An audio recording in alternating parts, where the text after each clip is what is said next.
Hoje nós teremos um assunto da máxima importância e interessantíssimo, que trata-se da meditação no capítulo 21 do Evangelho segundo Lucas, um trecho do Evangelho a partir do versículo 5 deste capítulo, que é conhecido como o sermão escatológico, ou sermão profético de Jesus. E nós encontramos também a leitura paralela a este texto no Evangelho segundo Mateus, capítulo 24, e também no Evangelho segundo Marcos, no capítulo 13. E em cada um destes relatos de Mateus, Marcos e Lucas, nós encontramos algumas peculiaridades, nós encontramos alguns detalhes que nós vemos em um dos evangelhos e não no outro. E também trataremos disso aqui, se conseguirmos fazer isso dentro de 1 hora, que é a nossa expectativa de fazermos aqui a nossa meditação nesse texto. Amém. Como se trata de uma meditação também, nós pedimos que você, que acompanha ao vivo, participe pelo chat, colocando aqui o seu entendimento, e desde já eu peço a todos o máximo de respeito para com entendimentos divergentes.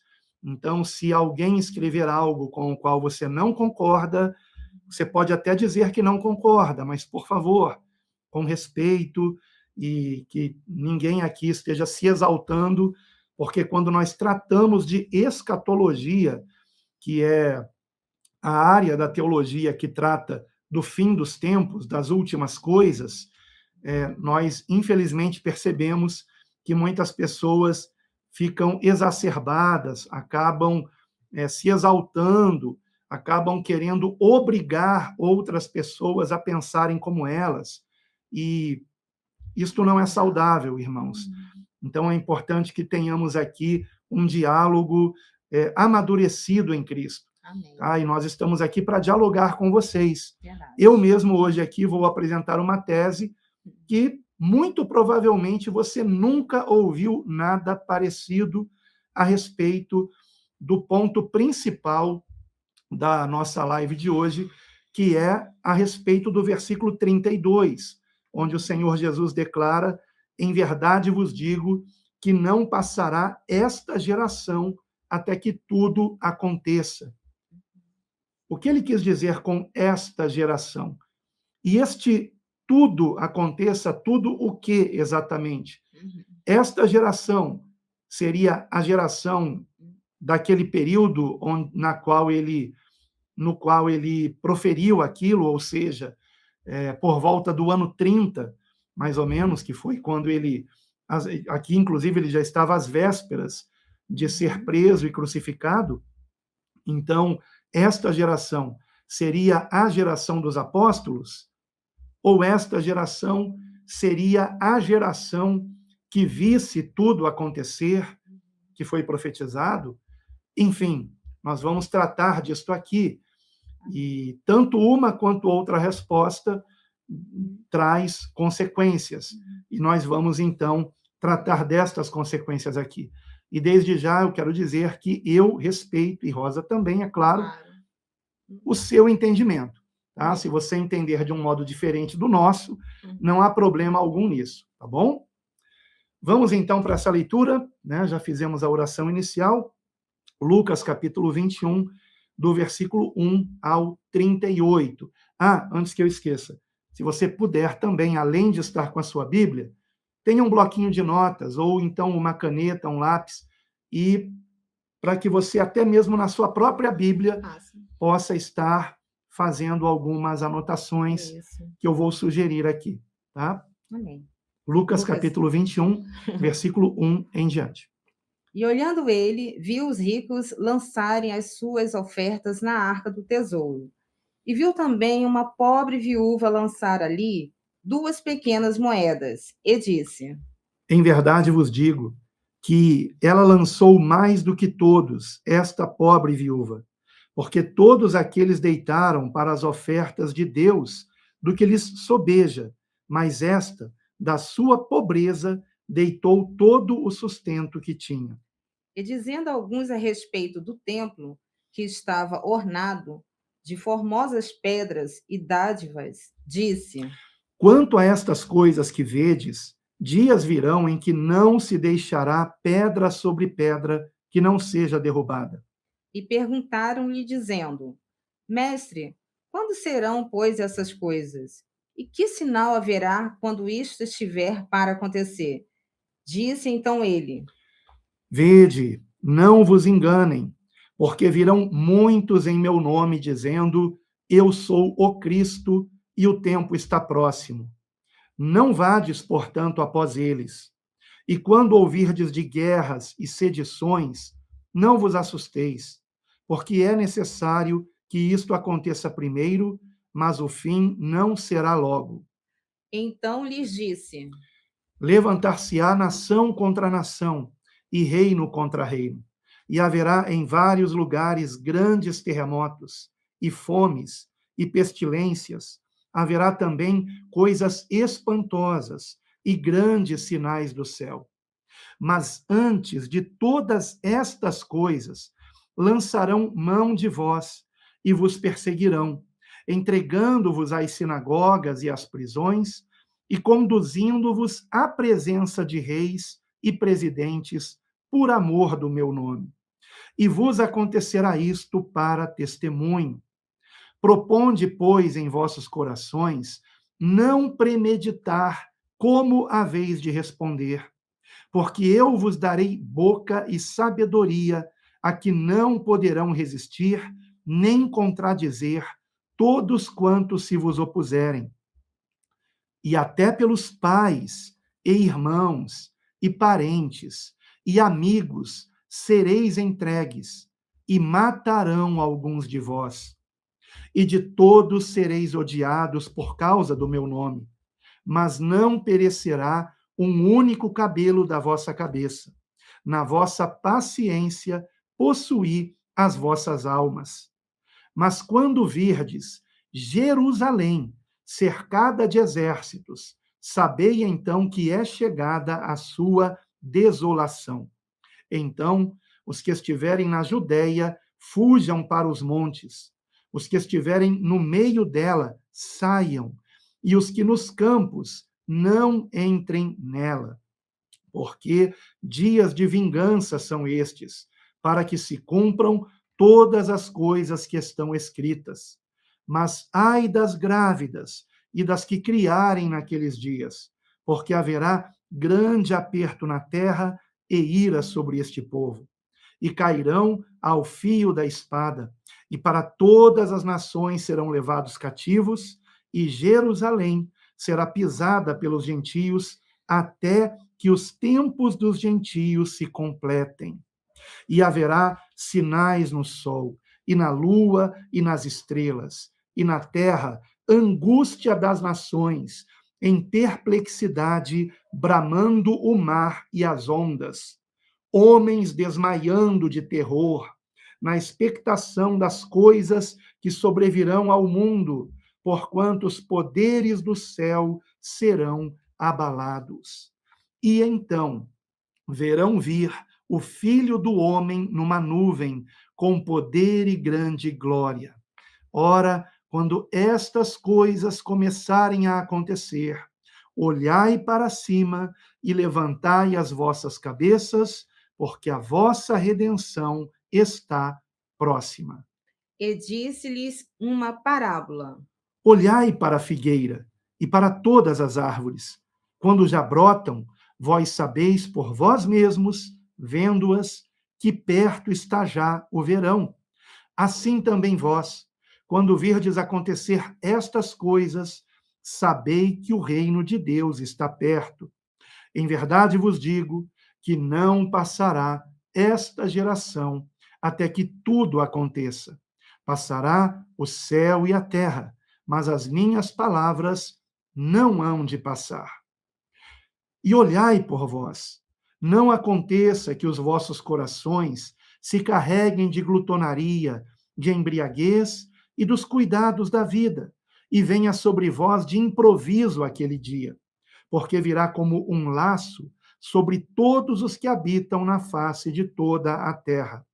Vigiai, pois, em todo o tempo, orando, para que sejais havidos por dignos de evitar todas estas coisas que hão de acontecer e de estar em pé diante do Filho do Homem. E de dia ensinava no templo, e à noite, saindo, ficava no monte chamado das Oliveiras. E todo o povo ia ter com ele ao templo de manhã cedo para o ouvir. Amém. Amém. Eis aqui uma boa recomendação para todos nós. De manhã cedo, ouvirmos Jesus. Glória a Deus. Que bênção.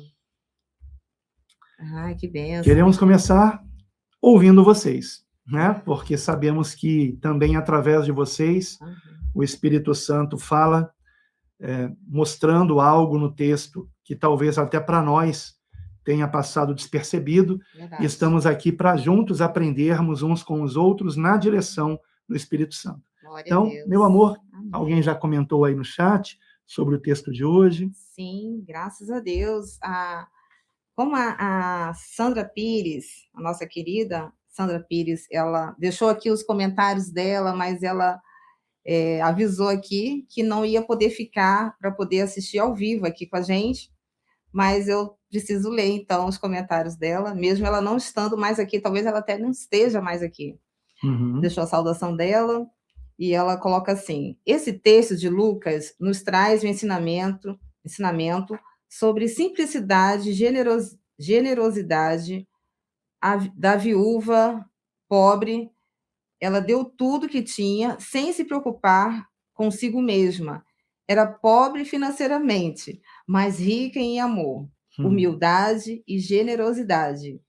E esse texto ainda ensina o quanto precisamos ser perseverantes em meio às dificuldades, que tudo aqui vai passar, mas o mais importante é que os céus e a terra não hão de passar. Para todos que perseverarem até o fim, verão a glória de Deus.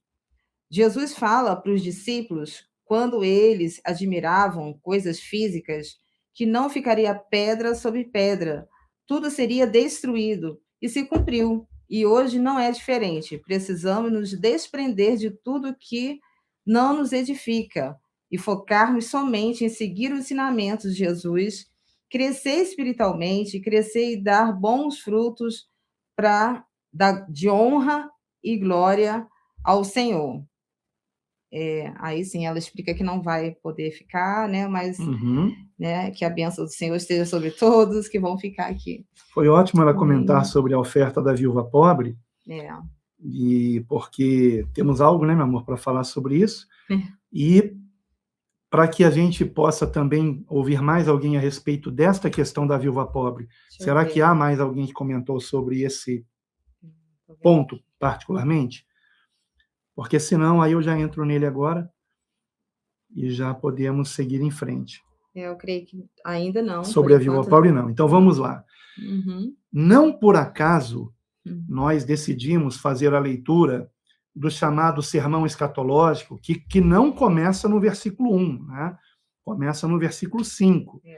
Mas nós decidimos incluir também o chamado relato da viúva pobre, porque se faz menção também ao templo. Ao templo. E vejam, aquela pobre viúva, e é importante sabermos que naquela época uma viúva passava muita necessidade, né? Não é como hoje que há, por exemplo, uma questão de um amparo até governamental, embora possa não ser o bastante, mas existe algum tipo de amparo. Naquela época, não. E muitas viúvas talvez não tivessem um filho que pudesse sustentá-la e acabavam ficando à míngua. E então o Senhor faz menção a esta viúva, que mesmo da sua pobreza tirou algo para ofertar. E, no entanto, notemos algo importante aqui. Para que ninguém pense que Jesus está dizendo que nós tenhamos que manter templos. Logo a seguir, nós encontramos o próprio Jesus dizendo que daquele templo não ficaria pedra sobre pedra.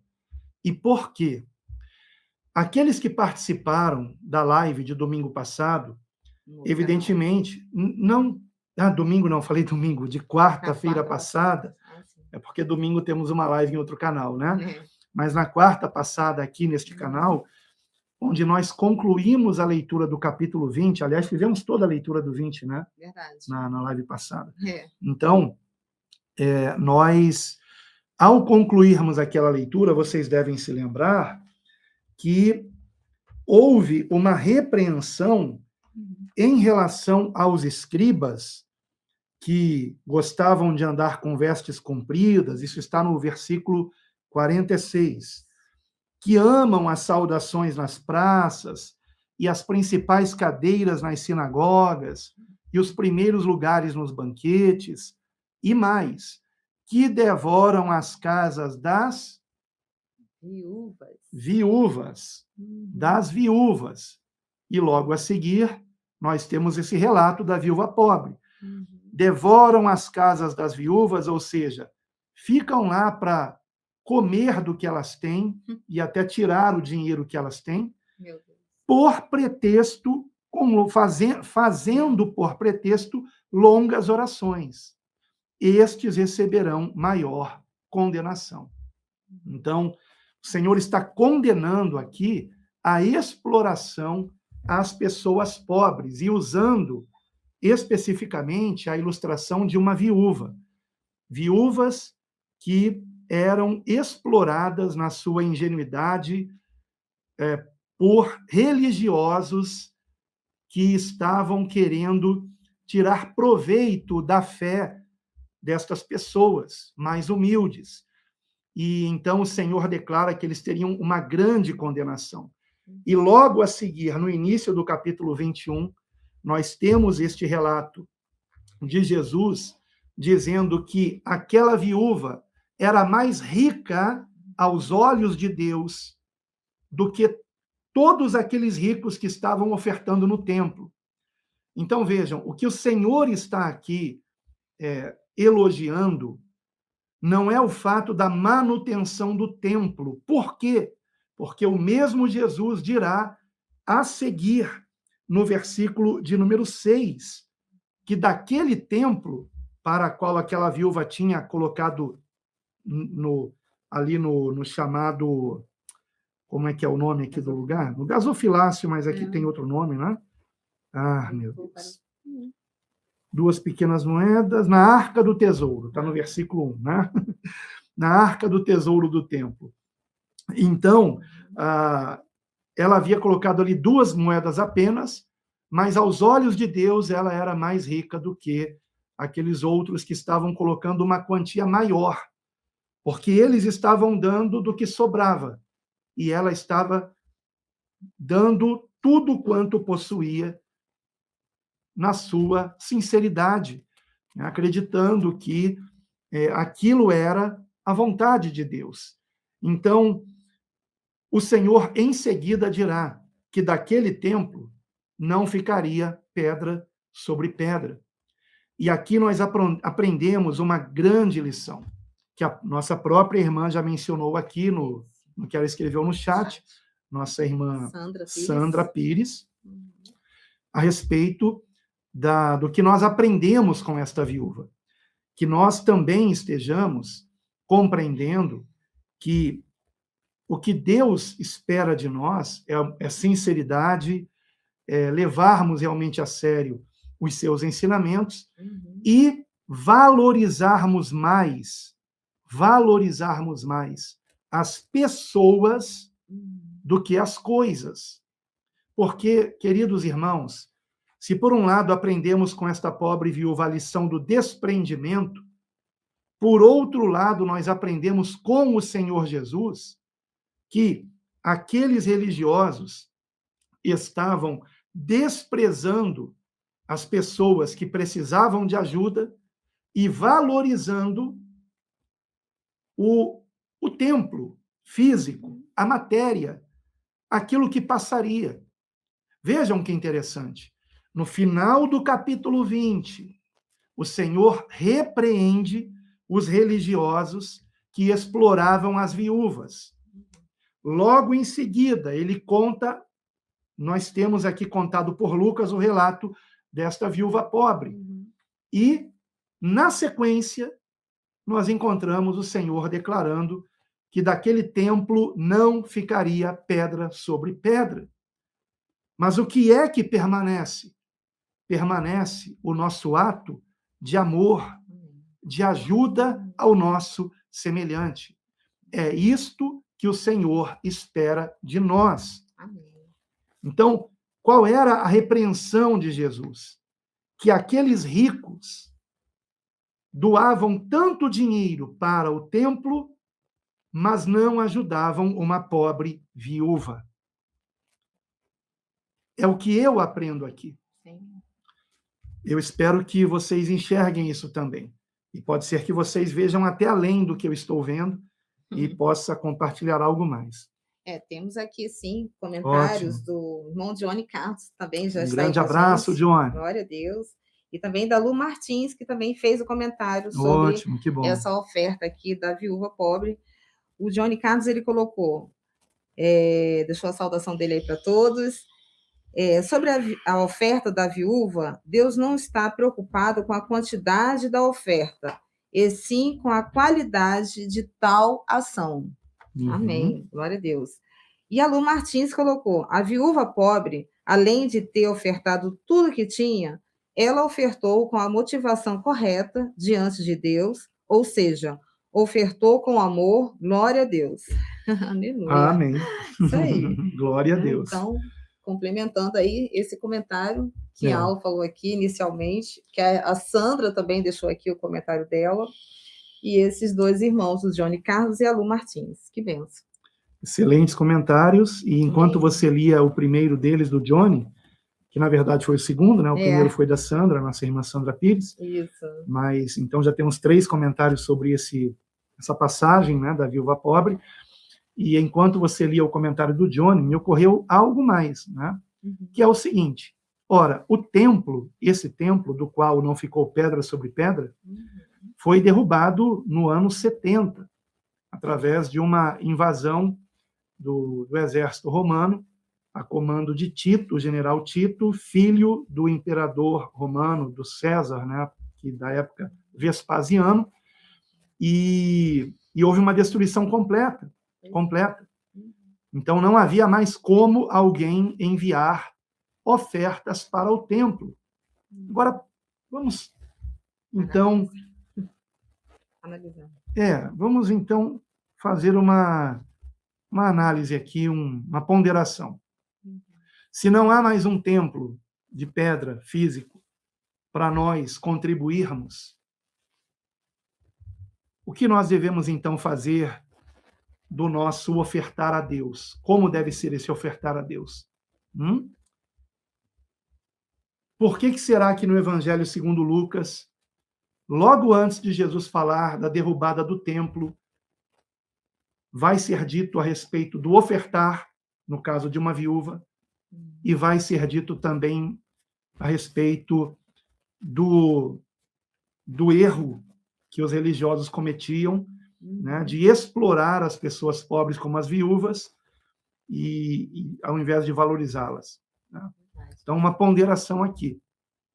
Não há mais esse templo, e o dízimo era para ser enviado, e o dízimo era, na verdade, produção agrícola, tá? Não era nem dinheiro na época, mas havia também o ofertar com dinheiro, como nós estamos vendo aqui, tá? Então, não se tratava, nesse caso aqui, de dízimo, mas não havia mais aquele templo onde se devia levar dízimo como produção agrícola, e não havia como se levar também dinheiro físico. Mas nós sabemos que é importante nos desapegarmos dos nossos bens materiais, é importante que nós façamos doações para a obra de Deus. Então, o que Deus espera de nós? O que Ele espera de nós? Nós vimos, por exemplo, na live anterior, em Lucas capítulo 20, e é muito importante a live anterior também, O que que o Senhor espera de nós? Que venhamos dar muito bom Fruto? muito bom fruto. Amém. Então, aqui já vai uma deixa para vocês, né? Verdade. Uhum. Porque será que o Senhor espera é que seus discípulos construam outros templos e destinem os recursos para os templos, para a manutenção do templo, que muitas vezes é bem onerosa? Será que seria isso? Será que é isso que realmente agrada ao Senhor? Não estou dizendo que seja errado termos um local específico para nossas reuniões, mas vocês já notaram como isto muitas vezes, eu diria que quase sempre, tira o foco do que o Senhor espera que nós façamos com a oferta que damos? O que se fazia da oferta que era colocada aos pés dos apóstolos no livro de Atos? Atos capítulo 2, capítulo 4 também, se não me engano. 4. O que se fazia? Pois ela se destinava a viúvas, a pessoas carentes. Então, hoje nós temos vários irmãos que amam a Jesus Cristo e não estão congregando em templos. E quando congregavam em templos, geralmente, a maioria praticava o chamado dízimo. E, além do dízimo, ainda dava ofertas para o templo. Deixou de congregar em templo e, consequentemente, deixou de dar dízimos e ofertas para o templo. Mas, por que não continuar usando deste valor para ajudar pessoas carentes, para ajudar pessoas que precisam de ajuda? Por que não usar deste valor para que esse dinheiro que tinha que chegar do templo para essas pessoas chegue diretamente a elas, tendo em vista que quando entrega-se no templo, quase nunca chega a essas pessoas, né? E começando por ajudar os irmãos na fé que precisam, e especialmente aqueles que estão mais envolvidos na pregação, no ensino da palavra, e, enfim, mas que cada um faça o que o Espírito Santo falar ao seu coração. O que não pode acontecer é nós não usarmos mais da nossa renda para ajudarmos o nosso semelhante. É isto que não pode acontecer. É da vontade do Senhor que nós estejamos contribuindo em sua obra. E nós aprendemos que a vontade de Deus, que é a sua obra, é que tenhamos compaixão, misericórdia, que estejamos exercendo o amor ao próximo, para a glória de Deus. Isto é o principal. Existem denominações que fazem isto? Sim, sabemos que sim. Mas eu estou falando aqui de irmãos que deixaram de congregar em denominação e, infelizmente, ao deixarem de dar o dízimo na denominação, passaram a nada dar de ajuda para quem quer que seja. Não adianta nós criticarmos a prática do dízimo e, ao mesmo tempo, nós não doarmos, no mínimo, 10% da nossa renda para ajudar pessoas que precisam de ajuda. É isso. Então, esta é a ponderação que eu queria deixar. Mais algum comentário sobre essa questão do... Tem sim. Ótimo. Tem sim, eu já vou ler. E antes eu preciso compartilhar aqui com vocês que ontem mesmo recebi uma mensagem de uma irmã em Cristo, muito amada, e ela compartilhou comigo um short, um pequeno vídeo falando sobre essa questão do dízimo. Um certo pastor que estava ali, sabe, literalmente sugando as pessoas, principalmente aquelas que fazem parte dessa denominação e que fazem parte lá, né? Tem ele como o pastor, mas foi bem interessante porque eu pude falar o que ela acabou de falar aqui para essa irmã, e ela falou: olha, irmã Rosa, eu realmente concordo com isso, assim, né, de que mesmo que não estejamos, eu no meu caso, ela falando dela, né, que não esteja mais congregando assim em templos, né, em lugares que antes eu também participava, entregava o dízimo, entendia de outra forma, e não como realmente a gente vê na Nova Aliança, como Jesus nos ensinou, né, e os apóstolos também, mas eu sempre penso que o desejo do Senhor é que a gente continue contribuindo, porque realmente é necessário que a gente reparta o que tem com outras pessoas, principalmente com aqueles mais necessitados, né? E ela falou, mas tudo feito com amor, sem obrigação, sem você estipular que você tem que dar tanto, que aí sim você vai ser mais abençoado. Não, não existe isso, né? No reino de Deus não existe isso. Então, eu achei bem interessante, porque hoje a gente ia falar sobre essa oferta, né, da viúva pobre no texto que nós aqui lemos, compartilhando aqui com vocês. E ontem mesmo recebi essa mensagem dessa amada irmã. Então, bem interessante, né, esse comentário agora final de aula, porque é exatamente isso. Né? Mesmo que hoje a gente tenha realmente o entendimento correto, né, do que Jesus espera de cada um de nós, então que façamos isso, porque não estamos dentro de templos, mas não por isso vamos deixar de contribuir, de ajudar, de estender a mão para aqueles mais necessitados. Continuando, então, aqui, a irmã Sandra voltou aqui, está aqui novamente com a gente, glória a Deus por isso, que bênção. Bom, vou voltar aqui, então, um pouquinho para a gente ler aqui os comentários dos irmãos que colocaram aqui depois. Então, já temos aqui um pedido de oração, inclusive, da Simone Domingos. Amém, vamos estar orando sim. Deixa eu ver aqui mais abaixo.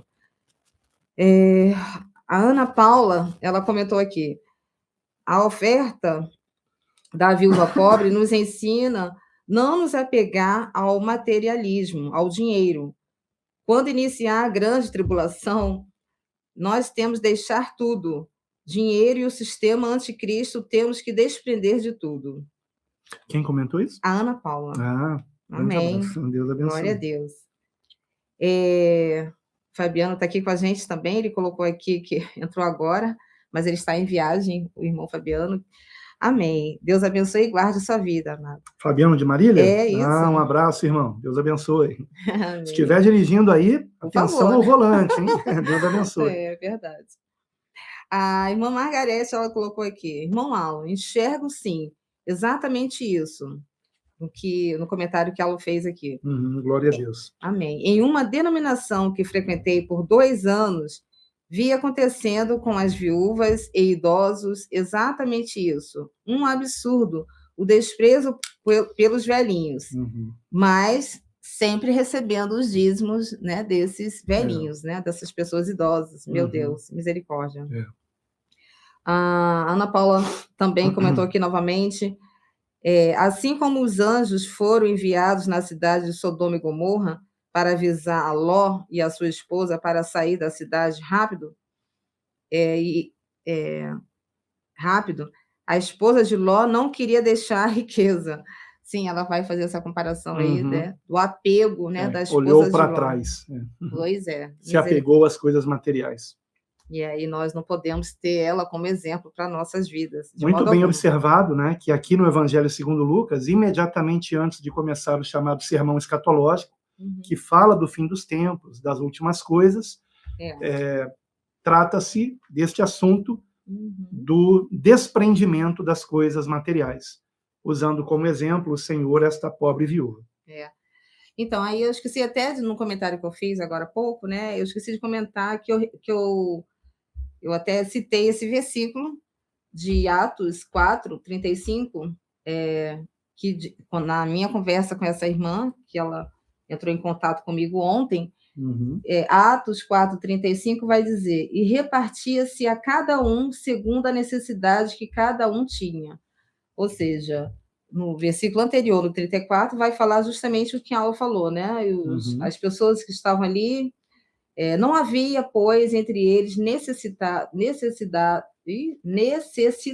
algum, porque todos os que possuíam herdades ou casas, vendendo-as, traziam o preço do que fora vendido e o depositavam aos pés dos apóstolos. Né? Quer dizer, o dinheiro não ficava ali parado aos pés dos apóstolos, né? Mas era repartido entre todos, né, segundo a necessidade que cada um tinha. Que coisa E esse linda, né? entregar aos apóstolos era apenas para que houvesse uma distribuição justa. Exatamente. Só por esse motivo. Uhum. Né? E aos pés, que nem você já deu outros exemplos. Não, e aos pés aos pés não significa que colocavam aos pés dele. Esta era uma expressão idiomática da época, evidentemente, que estava significando que aquele valor não ficava com eles. Por isso, aos pés dos apóstolos, não era nas mãos dos apóstolos. Entendem a diferença? Tanto é que quando aquele mendigo na porta do templo pediu a Pedro e João, né, uma esmola, Pedro disse a ele: não temos prata nem ouro, mas o que temos te damos. Em nome do Senhor Jesus Cristo, levanta e anda. Hoje, os chamados apóstolos de hoje em dia, o que diriam para um mendigo pedindo esmola? Talvez dissessem o seguinte: temos prata e temos ouro, mas o que temos não te damos. Meu Deus. E seguiriam o caminho deles. Misericórdia. Não é isso? É isso mesmo. Que diferença, né? Muita Dos coisa. apóstolos de hoje em dia para aqueles que, apesar de não terem prata nem ouro, tinham o poder de Deus, para a glória de Deus. E muito amor no coração. Amém. Isso mesmo. A Lu Martins, ela citou aqui a passagem de Atos 20, 35. Em tudo o que fiz, mostrei a vocês que, mediante trabalho árduo, devemos ajudar os fracos, lembrando as palavras do próprio Senhor Jesus, que disse: há maior felicidade em dar do que em receber. Glória a Deus. Que bênção. Muito bem lembrado. Quem foi mesmo que lembrou? A Lu Martins. A Lu. Que bênção, Lu, sua participação. Amém. Graças a Deus. Verdade. Bênção a participação de todos, hein? Participem aí, irmãos. Porque quando a pessoa também, né, até coloca um outro versículo relacionado àquilo que nós estamos trazendo aqui, o assunto é muito interessante. É verdade. Glória a Deus. A palavra de Deus é maravilhosa. Lembrando que você pode enriquecer o texto lido, lembrando de outros versículos, como a Lu acabou de fazer. Verdade. E a Maria José, que está aí com a gente, glória a Deus, ela colocou: eu acredito que o nosso ofertar hoje é para socorrer os necessitados, porque tem irmãos que não têm ganho mais, mas têm as suas necessidades. Né? E é isso. Deixa eu ver se ela colocou mais alguma coisa aqui abaixo. Sim. Ela colocou: um dia eu ouvi uma irmã falar que ia vender as roupas que era para doar para fazer a obra de Deus. Meu pai.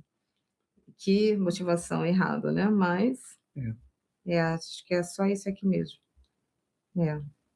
Sim. Eu mesmo ajudo na medida que posso, não importa se crente ou não. Ajudo conforme a necessidade da pessoa para a glória de Deus. Amém. Graças a Deus. Glória a Deus. Que assim todos façamos. Verdade. Né? Meu Deus, quantos comentários aqui.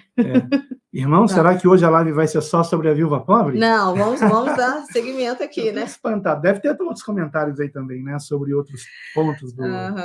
Vamos lá, então. A Raquel Silva, ela colocou aqui: tem pessoas que deixam de ajudar alguém que realmente está precisando para dar dízimo por achar que Deus manda dar o dízimo e, se não der, está roubando a Deus.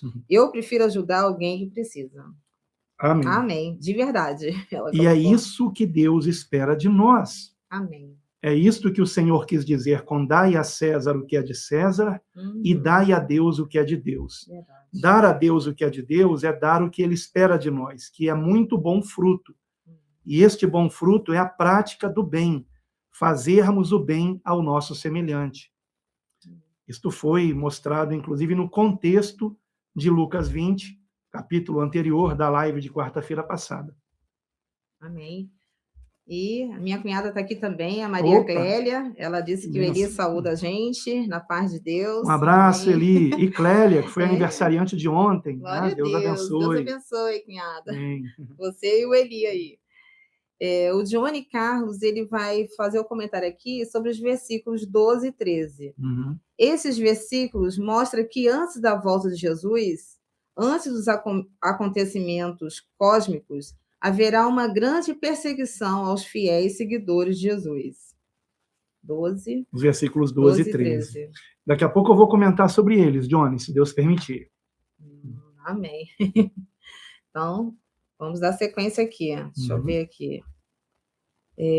A Viviane Peixoto, glória a Deus, ela deixou aqui também um comentário dela.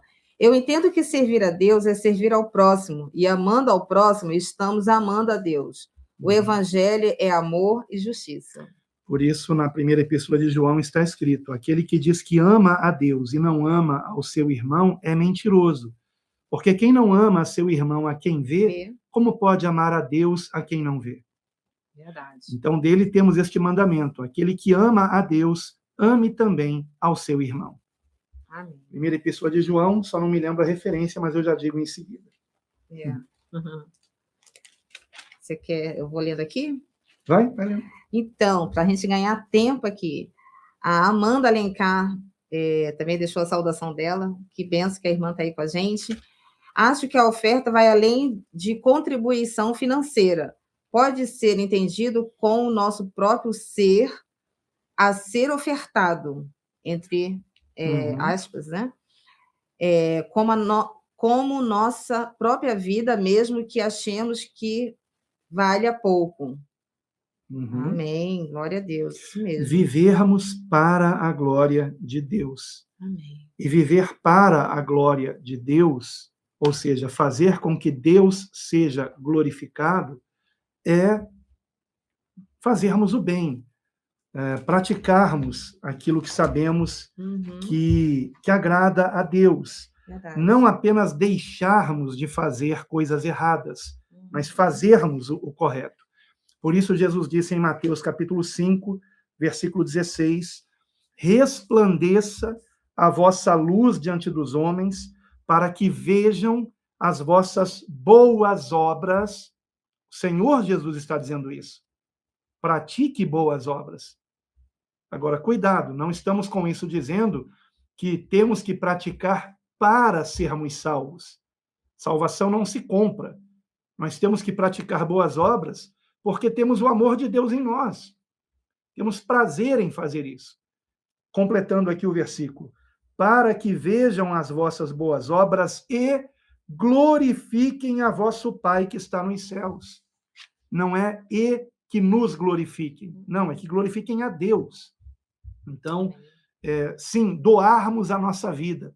E esse doar a nossa vida é andarmos no caminho que Jesus nos ensinou a andar, na prática do bem. Inclusive, em 1 João mesmo, é dito isso, né, que aquele que diz que está nele, que está em Cristo, também deve andar como ele andou. 1 João capítulo 2, versículo 6. E o outro versículo eu ainda estou procurando aqui. Deixa eu ver aqui, porque tinha outro comentário também da Amanda Alencar, como saiu aqui, deixa eu ver aqui se eu acho novamente.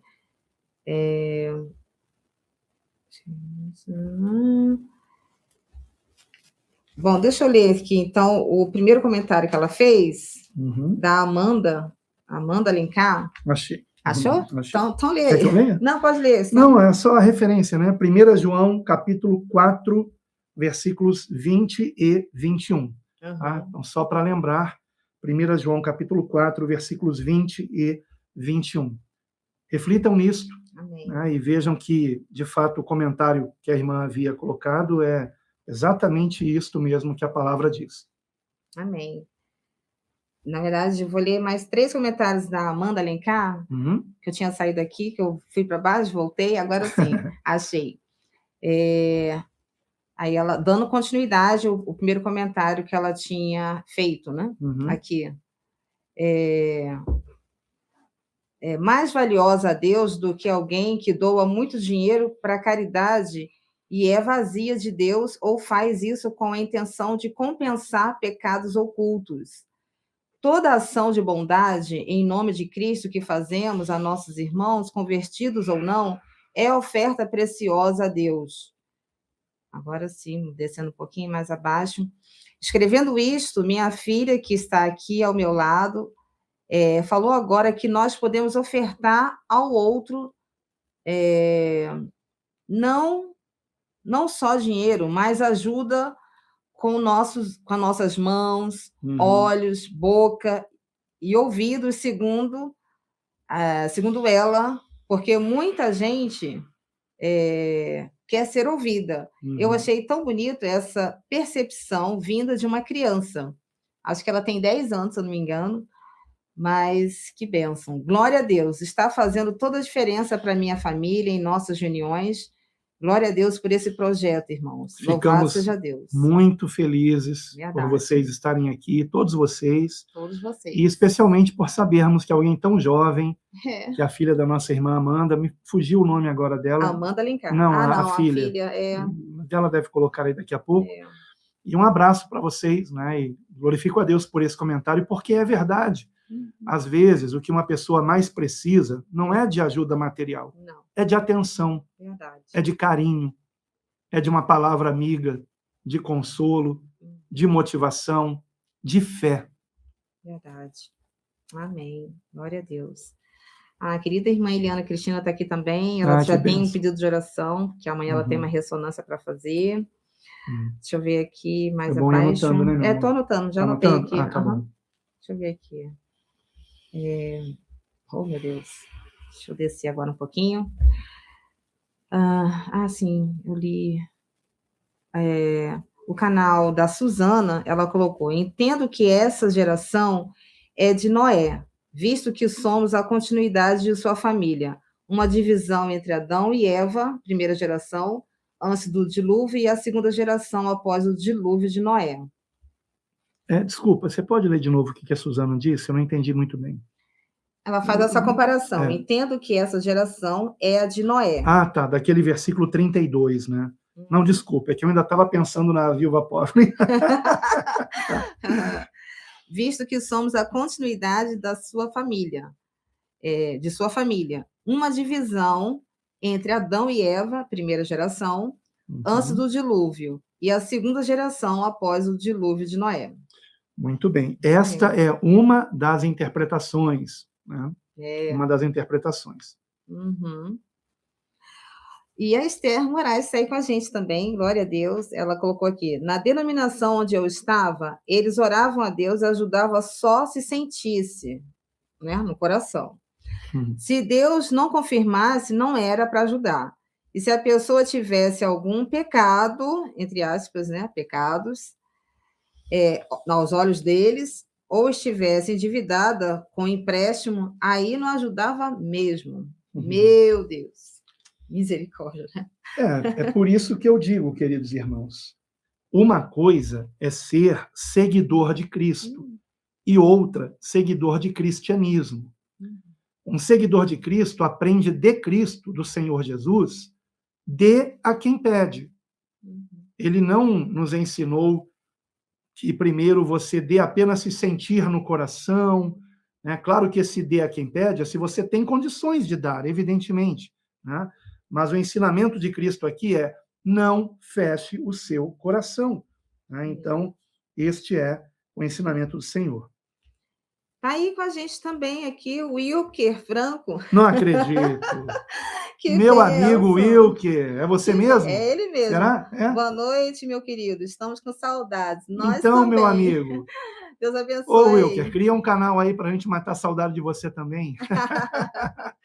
Um abraço meu grande amigo, um abraço para a Fabiana, para o Emanuel. Que bênção. Deus abençoe grandemente vocês. Amém. E venham aqui, hein? Estamos aguardando, hein? É verdade. Meu Deus. A irmã Raquel Silva, ela colocou: existem várias formas de ajudar alguém. Se não podemos ajudar financeiramente, podemos ajudar com uma oração. Com o nosso trabalho, algo assim, se fizermos de coração, Deus recebe. É verdade. Glória a Deus. Amém. É verdade. É verdade. Orar, nós podemos orar sempre, né? E é obrigação nossa orar sempre por nós e por todos, é claro, né? Todos os nossos irmãos em Cristo, né? É a oração intercessória. Mas, às vezes, hoje mesmo eu falei isso com uma pessoa, porque às vezes a gente não tem uma situação financeira a gente não está naquela fase muito boa e não temos como ajudar, às vezes, alguém financeiramente. Mas não por isso eu vou deixar de orar por essa pessoa. Mas se você, além de orar, pode também ajudar essa pessoa financeiramente, glória a Deus por isso. Glória a Deus, né? Deixa eu ver aqui. Meu Deus, me perdi. Assim, a irmã Amanda, novamente, ela colocou: Aulo e Rosa, assim que me mudei há mais de 4 anos atrás para um outro bairro, o qual vivo hoje, minha filha, na época, tinha uns 6 anos e ela fez amizade até hoje, é amiga de um morador de rua. Meu Deus, que testemunho lindo, que bênção, hein? Glória a Deus. E lembrando, irmãos, morar na rua não é pecado, tá? Não é pecado. Pois é, né? Então, quando nós, por exemplo, evangelizarmos moradores de rua, temos que tomar cuidado para não tratá-los como se eles estivessem em pecado por não ter uma morada, né, convencional. E temos que tratá-los com respeito, como eu imagino que certamente esse morador de rua mencionado aqui é tratado dessa forma. E ao evangelizarmos, temos que lembrar que o foco é que eles se arrependam de seus pecados, mas morar na rua não é pecado, e que não estejam na prática, né, daquilo que é errado, e jamais estejam roubando, enganando, né, mas que se rendam a Cristo, que pode mudar a história deles. Mas sabemos, né, meu amor, por experiência com estas pessoas, que muitos deles não querem sair da rua. Não querem mesmo. Mas, ao mesmo tempo, não querem ser bandidos, tá? Eles simplesmente gostam de viver assim. E não é pecado alguém viver, né, nessa condição, tá bom? Só para lembrar isso. É algo diferente? Claro que é algo muito diferente, né? Mas há pessoas que preferem assim. Eu mesmo já conversei com vários moradores de rua que me disseram que preferem morar assim, viver dessa forma. Aí a gente logo julga, né? Que deve ter demônio por trás disto. Não posso julgar, irmãos. Tá? Pode ser que sim, pode ser que não, enfim. E será que não há demônios em quem quer morar numa mansão caríssima, um valor que está desperdiçando e poderia usá-lo para ajudar um orfanato, um asilo? Eu acho que o demônio que está nessa pessoa é pior ainda do que aquele que está, talvez, em alguém que prefira morar na rua. Tá? Deus aqui conhece cada um. E ela continua aqui relatando esse caso da filha dela, dessa amizade que ela tem com esse morador de rua. Ela colocou, ela abraçava ele e sempre pedia para dar alguma ajuda. Aí ela um dia disse para ele orar para Jesus, preparar uma casa para ele. Nunca levei ela a nenhuma igreja, o que me surpreendeu na época. Meu Deus. Não precisamos de uma denominação para praticarmos o amor que Jesus nos ensinou. Ao próximo. E o próprio Jesus disse, né, sobre as crianças, né, das tais é o reino de Deus. Glória a Deus. Então, que este amor, né, que há numa criança de se importar com pessoas que sofrem, não se apague do nosso coração. Né? Em nome de Jesus. E que nos lembremos que, quando éramos crianças, a maioria de nós também se compadecia.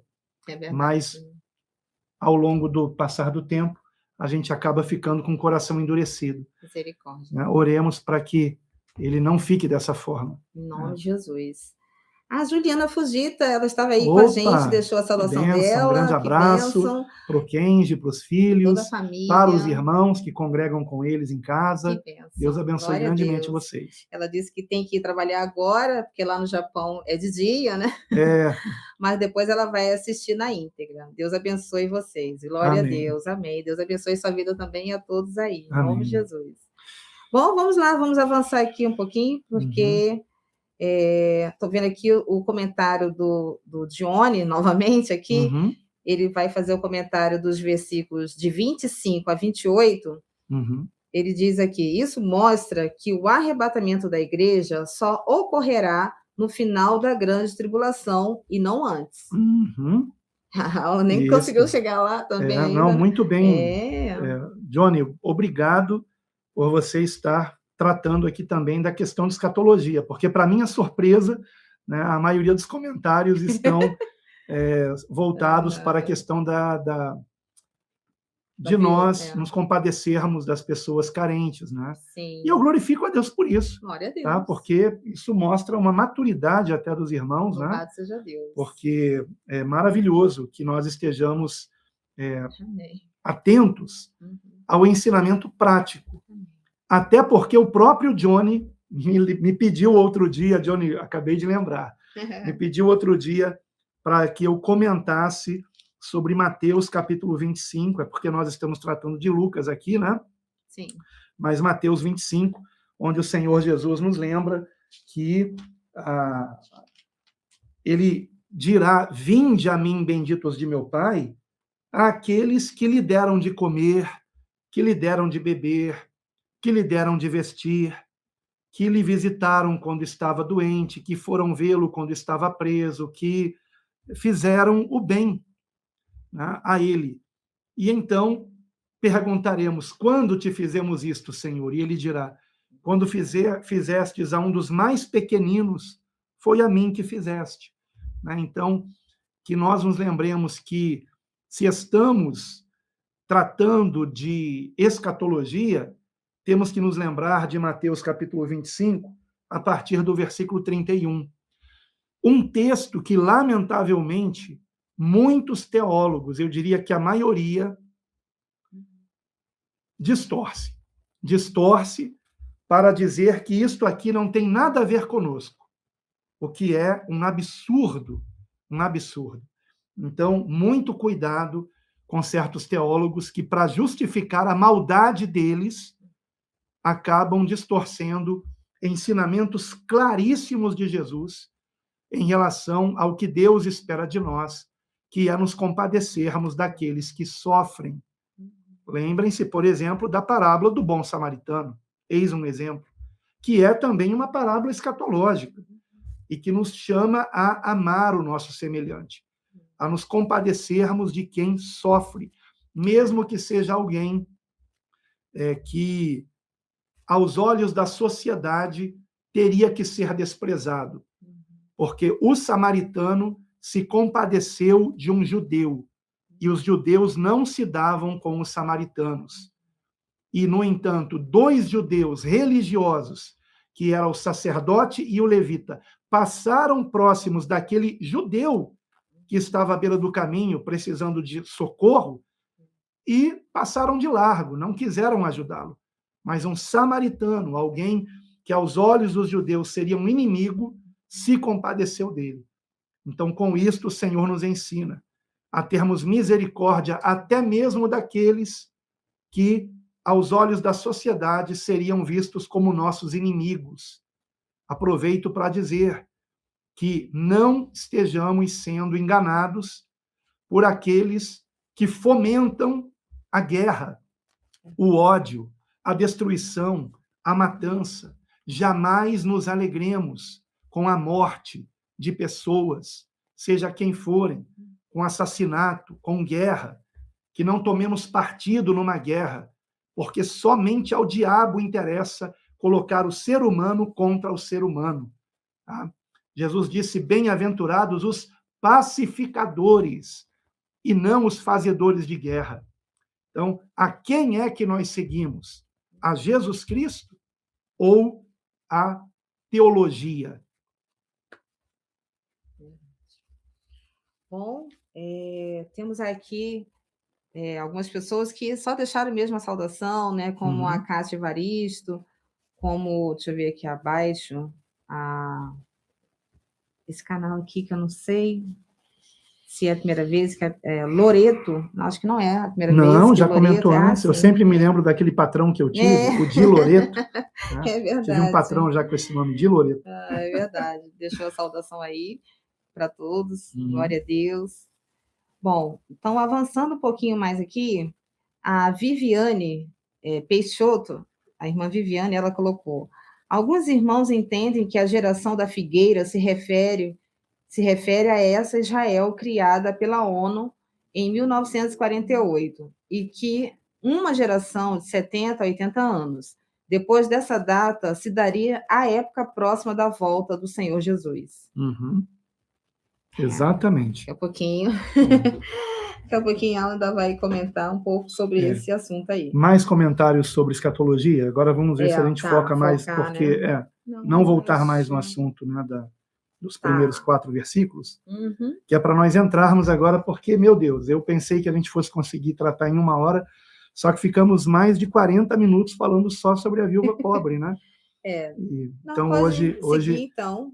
A live terá 2 horas. Deixa eu ver aqui, a Raquel ela colocou, essa geração que Jesus fala pode ser a nossa geração. Enfim, nós devemos estar preparados em todo o tempo. Pois bem, esta é outra interpretação. Então, vejam que nós, a respeito do versículo 32, quando Jesus diz, e para quem chegou depois, nós estamos em Lucas capítulo 21. No versículo 32, Jesus diz, em verdade vos digo que não passará esta geração até que tudo aconteça. E acrescenta, passará o céu e a terra, mas as minhas palavras não hão de passar. De qual geração Jesus estava falando? Então, vamos agora aqui ver as possibilidades. Já tivemos uma primeira possibilidade que foi mencionada por uma irmã que comentou também o versículo 32, dizendo que ela crê que esta geração refere-se a todas as pessoas desde Noé, porque houve ali depois do dilúvio, então, uma era, né, que vem até hoje, tenho que evitar falar nova era, para que ninguém pense que eu estou falando de esoterismo aqui, mas houve uma era a partir de Noé, e então há o entendimento de que esta geração estaria se referindo a todas as pessoas, desde Noé até a próxima destruição do mundo, que inclusive na segunda epístola de Pedro é dito claramente que não será com água, será com fogo, né? E depois haverá novos céus e nova terra. Pois muito bem. Então, esta é uma interpretação. Outra interpretação foi dita agora pela irmã, né, Viviane, que você acabou de comentar. E também a Raquel, né? E também a Raquel, né? As duas, né? De que esta geração seria a geração presente. As duas comentaram a mesma coisa? Eu creio que sim, né? Ou a Raquel é aquele comentário anterior, lido há alguns minutos atrás? Não, foi a Viviane que tinha comentado. Tá, Viviane bom. Peixoto. Vamos fazer o seguinte, vamos, né, apenas comentar os comentários nesse ponto, porque para a gente não confundir os nomes. Mas tivemos já um comentário de que esta geração seria a geração de Noé a partir de Noé, e até a próxima destruição, né, do presente estado de coisas. E então tivemos também a interpretação de que esta geração seria a última geração, especificamente, e, portanto, seria, então, a geração referida no versículo 31. Assim também vós, quando virdes, ou seja, quando vocês verem estas coisas acontecer, sabei que, e aqui em Lucas é dito, o reino de Deus está perto. Em Marcos não é dito nada, é dito apenas, sabei que está perto. Está perto o quê? Não é dito. E em Mateus é dito, sabei que ele está perto. Ele quem? No contexto, o Filho do Homem. Tá? Então, mas em Marcos é dito apenas o seguinte, sabei que está perto. Sabei que está perto de acontecer o que vai acontecer. Tá? E nós estamos aqui em Lucas, onde é dito, sabei que o reino de Deus está perto. E então Jesus diz, em verdade vos digo que não passará esta geração. Bem, eu mesmo já defendi a tese de que esta geração refere-se à geração que visse tudo aquilo acontecer, tudo aquilo que visse acontecer no espaço de uma geração, e aí uma geração como foi mencionado aqui num dos comentários, Viviane. dura de 70 a 80 anos, como é dito no Salmo 90. Tá? A base para se dizer que uma geração dura de 70 a 80 anos é o Salmo 90, que é um salmo de Moisés, que é um salmo profético, escatológico. Tá? Então, a gente pode até ir para o Salmo 90 daqui a pouco. Mas, então, uma geração teria a duração de 70 a 80 anos. E que a geração que visse todas estas coisas acontecerem não passaria. Então, todos estes acontecimentos, ao mesmo tempo, se dariam no espaço de uma última geração. Tá? Então, a geração que visse tudo isso acontecer seria a última geração.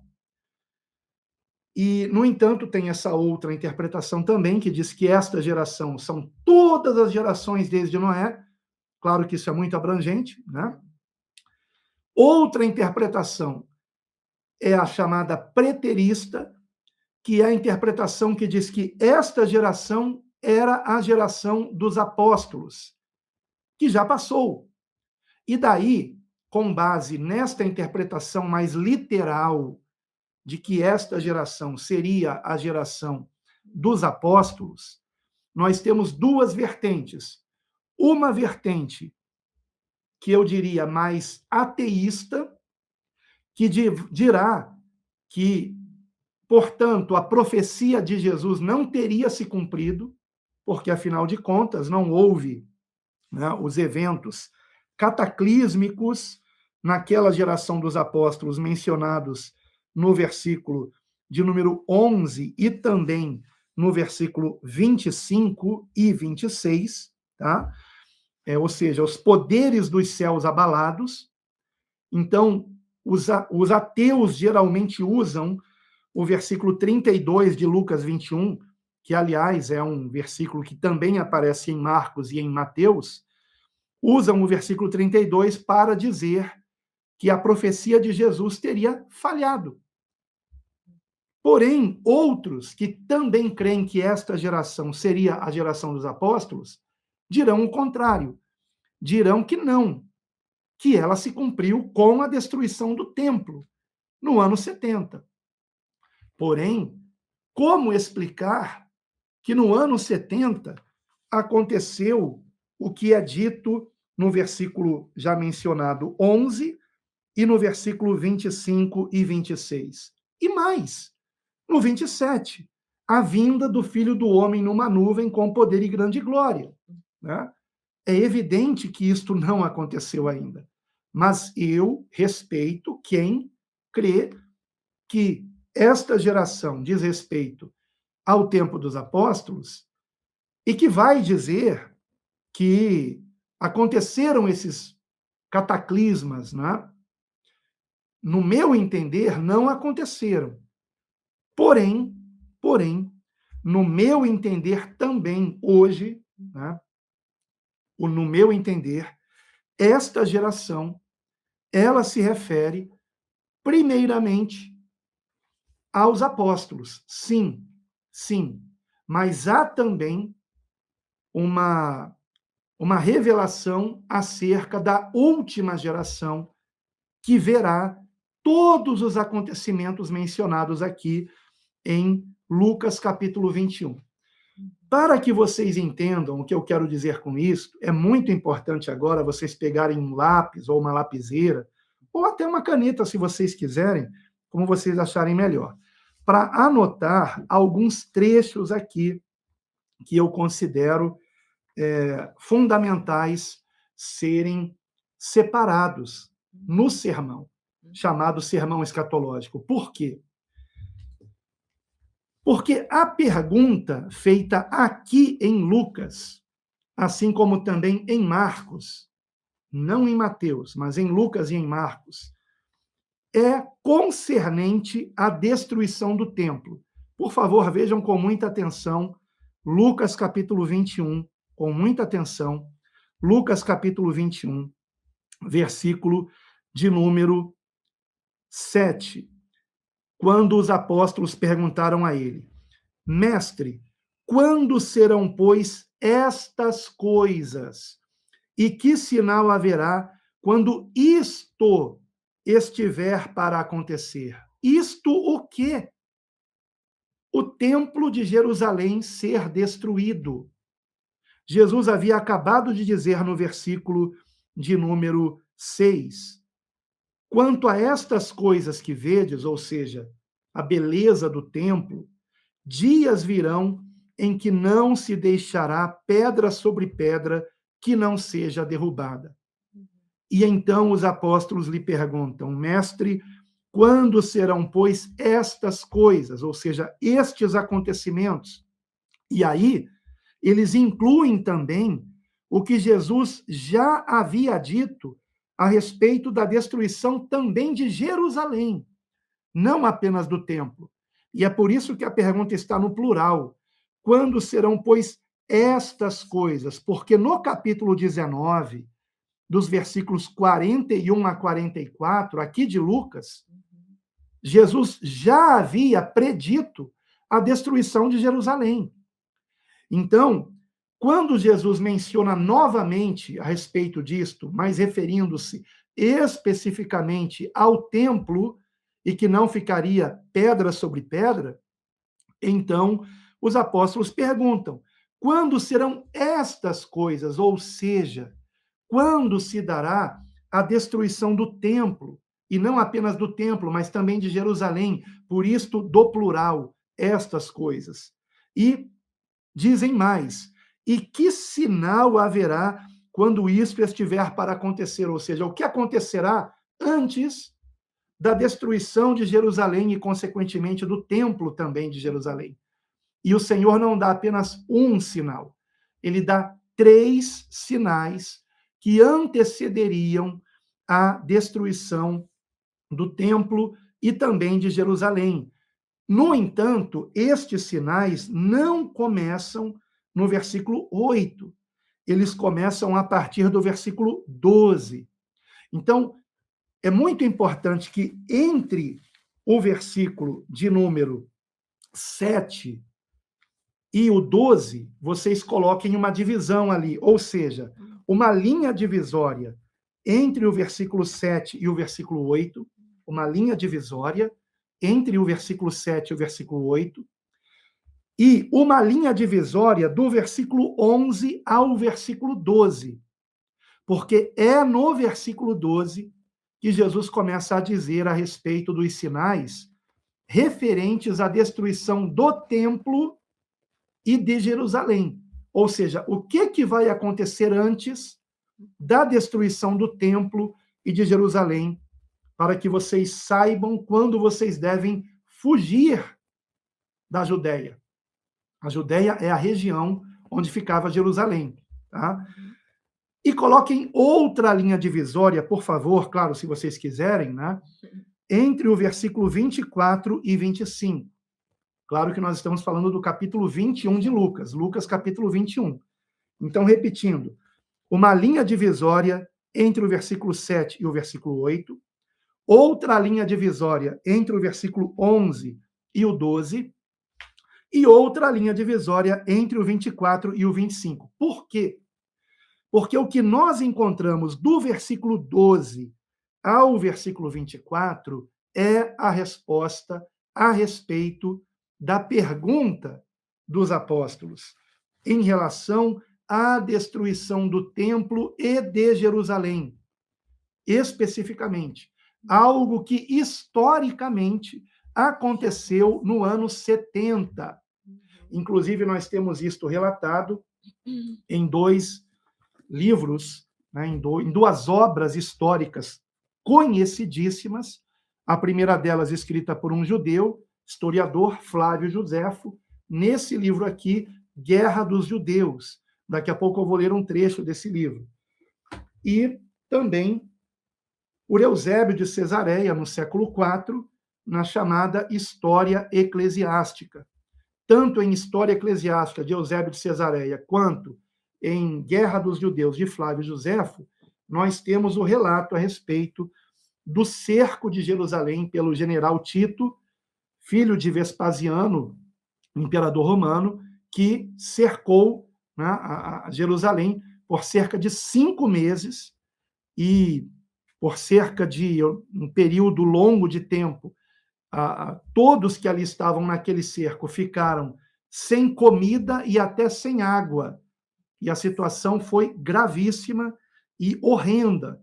Inclusive, eu vou ler um trecho aqui de Flávio José, onde ele comenta de uma mãe que comeu o seu próprio filho recém-nascido. Tá? É comentado também acerca de homens que matavam a sede com as mulheres grávidas, evidentemente, através do leite que havia nelas. Né? Então, esta era a situação de penúria que houve em Jerusalém no ano 70, quando foi cercado pelos exércitos romanos. Tá?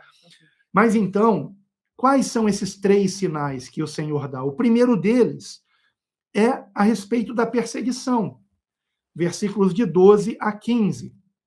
E com isto, eu não estou dizendo que, no fim dos tempos, desta presente era que nós vivemos desde o tempo de Noé, com isto eu não estou dizendo que não haverá uma perseguição novamente. Sim, haverá.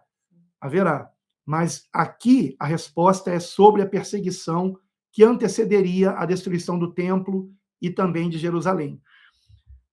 Então, do versículo 12 ao 15, o primeiro sinal é o da perseguição.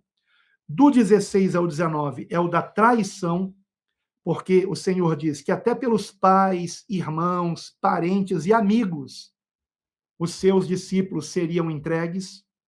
Isto, de fato, aconteceu, antes até do ano 70. E o terceiro sinal, o cerco de Jerusalém. Versículo de número 20.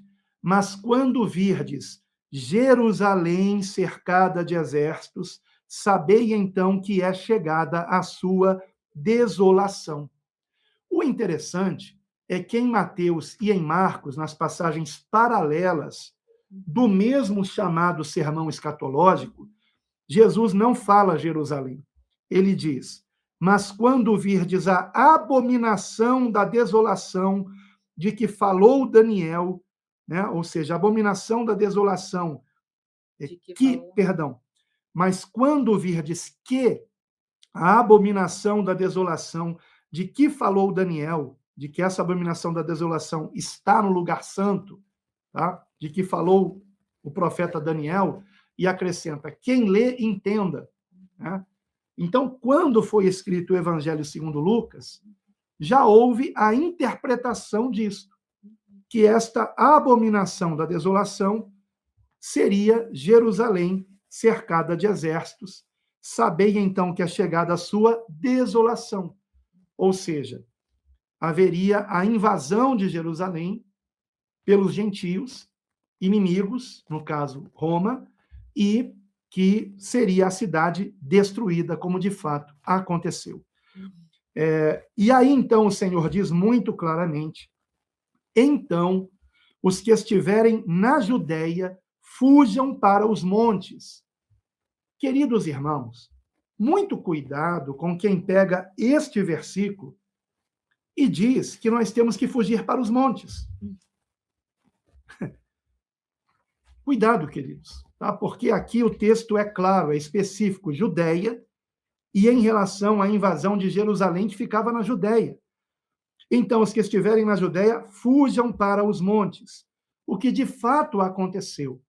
E nós temos esse relato aqui neste livro, Guerra dos Judeus, nesse outro aqui, História Eclesiástica de Eusébio de Cesareia, onde ele diz claramente, eu vou abrir aqui o trecho, que está num dos livros, aqui no livro 3 de História Eclesiástica, livro 3, capítulo 5, ele diz o seguinte neste parágrafo: mas todo o corpo da igreja de Jerusalém, dirigido por uma revelação divina dada a homens de piedade aprovada antes da guerra, saíram da cidade e foram habitar em certa cidade além do Jordão, chamada Pela, inclusive uma cidade que ficava numa região montanhosa. E prossegue o texto dizendo: eis que tendo se mudado de Jerusalém os que criam em Cristo. Então, o que Eusébio de Cesareia está dizendo aqui no século IV? Que todos aqueles que seguiam a Cristo fugiram de Jerusalém antes que ela fosse tomada pelo exército comandado pelo general Tito no ano 70.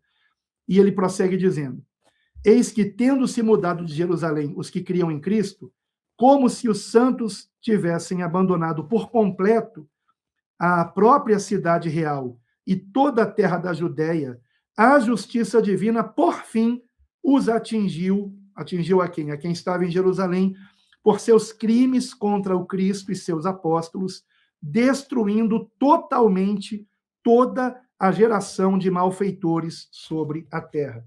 Todos aqueles que não haviam se convertido a Cristo e que antes estavam perseguindo aqueles que seguiam a Cristo. Então, esse é o modo como como Eusébio de Cesareia menciona essa situação.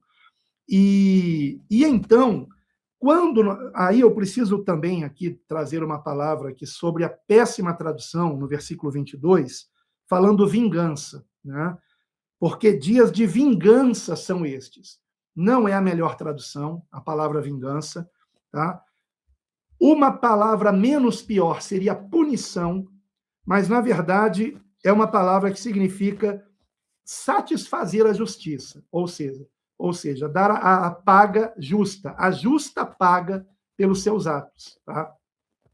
Não é correto usar a palavra vingança. E é lamentável que essa palavra seja usada até para Deus, quando esta palavra não é vingança, a melhor tradução. É uma palavra que aparece também, por exemplo, em Lucas 18, versículo 7, a mesma palavra, dizendo que Deus fará justiça aos seus escolhidos. Então, ele fará vingança aos escolhidos? Não. Tá? Então, é a justa paga, seja para o bem, seja para o mal. Aqui foi para o mal. Tá? Tanto é que a raiz dessa palavra, no grego, significa defender o direito e não pagar com o mal. Tá? Não é isso. Então, é a justa paga. Então, esses dias, né, do que aconteceu no ano 70, foi simplesmente aqueles judeus que rejeitaram a Cristo e maltrataram a Cristo e seus apóstolos, e inclusive pouco antes da destruição do templo, poucos anos antes, se não me engano, no ano 68, o irmão do Senhor, Tiago, autor da epístola de Tiago, foi morto pelos judeus, martirizado. Isso é um dado histórico e certamente contado em História Eclesiástica de Eusébio de Cesareia. E então, nós encontramos... Aliás, eu acredito que até Flávio Josefo conta isso também, se não me engano. Tá? Esse relato histórico do irmão do Senhor, né, ter sido martirizado. Tiago, que era chamado o Justo. Tá? Tiago, o Justo. E foi algo muito cruel que fizeram com ele. Né? Tanto é que, quando houve a destruição do templo, se dizia que era porque tinham matado o justo, no caso, Tiago, irmão de Jesus. Irmão mesmo, né? Filho de Maria. Tá? Então, dito isto sobre o versículo 22, né, eu queria também falar que o que é dito no versículo 23, ai das grávidas e das que criarem ou amamentarem naqueles dias, também se cumpriu no ano 70.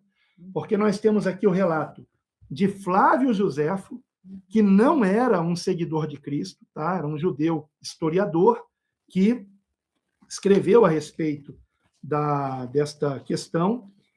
Bom, o relato é muito grande, irmãos, e eu pensei que eu fosse ter tempo de ler aqui, mas infelizmente não vai dar tempo, tá? Porque é um relato muito grande. É muito interessante, mas é um relato muito cruel. Onde se encontra este relato? No livro de Flávio Josefo, o capítulo 10 do livro qual? Deixa eu ver aqui. Do livro 5. Livro 5, capítulo 10, parágrafo 3º, é onde nós encontramos sobre as grávidas, as mães, né, e o leite delas ser servir de alimento. E ele diz isso com um eufemismo aqui, né, falando sobre da seguinte maneira, deixe-me ver aqui. O mesmo bom, as crianças arrancavam da própria boca os próprios pedaços que seus pais comiam, ou seja, antes do pai engolir algum alimento, ele dava para a criança mastigar também. Olha que coisa cruel, né? E o que era ainda mais digno de pena, o mesmo fazia as mães com seus filhos, e quando aqueles que eram mais queridos estavam perecendo sob suas mãos, eles não se envergonhavam de tirar deles as últimas gotas que poderiam preservar suas vidas, ou seja, de tirar dos bebês as gotas, ou seja, do leite das mães. Por isso, ai das que amamentarem, né? E que ficaram lá em Jerusalém. E temos também o relato de uma mãe que comeu o próprio filho. E isso está em outro livro aqui de Guerra dos Judeus, que é o livro, deixa eu ver aqui, onde é que eu anotei? No sumário. Só um instante, irmãos. Está aqui. É o livro 6, é o livro seguinte, o livro 6, capítulo 3, parágrafos 3 e 4. Tá? Então, quem quiser depois, você encontra esse livro em PDF gratuito, Guerra dos Judeus, de Flávio Josefo. Então, livro 6, parágrafos 3 e 4. Então, estes acontecimentos se deram, de fato, no ano 70. Se deram no ano 70. Então, aqueles que dizem que isto já se cumpriu, não estão errados em relação à pergunta que os discípulos aqui fizeram, mais especificamente os apóstolos, quando se daria a destruição do templo. Ora, o templo, sim, foi destruído no ano 70. Mas lembram que eu pedi a vocês para fazerem divisões aqui entre o versículo 7 e o versículo 8, entre o versículo 11 e o versículo 12, e entre o versículo 24 e o 25? E aí eu vou pedir para você fazer mais uma divisão agora, entre o versículo 28 e o 29. Entre o 28 e o 29. Por quê? Porque se você está fazendo as divisões, isso vai facilitar que você visualize o que eu vou dizer agora. A resposta para a pergunta do versículo 7, que não diz respeito, essa pergunta, ao fim do mundo, ao fim dos tempos, ao retorno do Filho do Homem, não diz respeito a isso. Diz respeito à destruição do templo, que sim, já aconteceu no ano 70. A destruição de Jerusalém, que sim, também aconteceu no ano 70. E no ano 130, depois de uma outra sedição, foram os judeus expulsos de uma vez por todas de Jerusalém, de toda Israel. E depois, claro, foi permitido que voltassem em 1948. Isso já foi referido aqui, né, no chat, a respeito dessa data, quando a Organização das Nações Unidas, por uma resolução, criou o chamado Estado de Israel, trazendo um problema que até hoje continua em relação aos chamados palestinos, que eram o povo que vivia naquele lugar. Então, aquele povo que vivia naquele lugar foi expulso de lá, empurrados para o Líbano, empurrados, né, para as regiões vizinhas e para aquela faixa de terra chamada Gaza. Tá? Então, as reivindicações do chamado povo palestino são reivindicações de um povo que habitava naquela região e que foi expulso daquela região por determinação de uma organização, né, que se diz com autoridade para fazê-lo, e criar um Estado. Então, se criou o Estado de Israel. Não vou entrar aqui no mérito, tá, se isto foi correto, se não foi correto. Bem, é fato histórico e cumprimento do que Jesus havia profetizado no versículo de número, deixe-me encontrar aqui, onde está? Versículo 24, tá? Versículo 24, que diz: e cairão ao fio da espada, e para todas as nações serão levados cativos. Isso se deu por completo a partir do ano 130. e Jerusalém será pisada pelos gentios até que os tempos dos gentios se completem. Ou seja, Jerusalém continuaria sob governo gentio até que o tempo se completasse. Se completou em 1948. Fato histórico, irmãos. Fato histórico. Os judeus puderam voltar para Jerusalém, e eles não podiam até então, né? E tanto é que encontraram lá o quê em Jerusalém? Exatamente sobre o local onde antigamente era o templo de Jerusalém, que os judeus querem reconstruir, o que é um grande erro, é um grande equívoco fazerem isso. O que eles encontraram lá? Uma grande mesquita, um grande templo islâmico, que é o chamado Domo da Rocha, né? Então, quando vocês veem as imagens de Jerusalém, é aquela cúpula dourada, é aquilo ali, que os judeus querem ver destruído para que eles possam reconstruir o seu templo. Só que aí, como é que eles vão destruir um templo islâmico? Imaginem o tamanho do problema que isso seria. E um local extremamente sagrado para os islâmicos, né, que é, no caso, um local sagrado por conta do profeta deles, né, que chamam de Maomé. Então, esta é a situação, e o que nós encontramos do versículo 12 ao 24 é a resposta à pergunta que os apóstolos fizeram, de quando seria destruído o templo e quando seria destruído Jerusalém, e que sinais haveriam. Então, ele dá, do versículo 12 ao 15, o primeiro sinal, do 16 ao 19, o segundo sinal, do 20 ao 24, o terceiro sinal.